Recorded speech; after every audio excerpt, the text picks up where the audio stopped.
Hello everyone. Hello everyone. Merry Christmas. Merry Christmas. I'd like to read you this inspirational persuasive brief poem. Let me not count. Let me not count. Let me not count if others have delicious food to eat while I have none.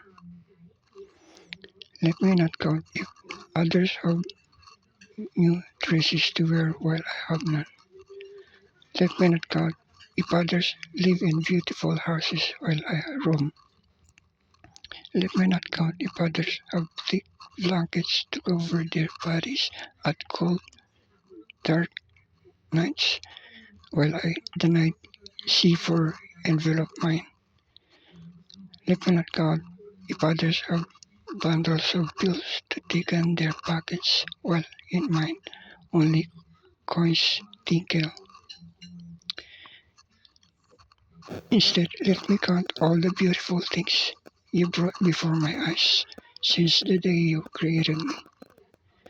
The sunset and the swaying wildflowers in the fields during summer, the beautiful painting, a deep and thoughtful friend, the smiles and the chuckles of little children, the good books, lovely poems, and soothing music, the love and care of a mother, the comforting, encouraging words of a father, the guts to write things and feelings down before the paper starts to wheel, the strength and the perseverance you give me so I could stand amidst the storms of life, and most of all, the chance to find shelter inside your sanctuary so I could free.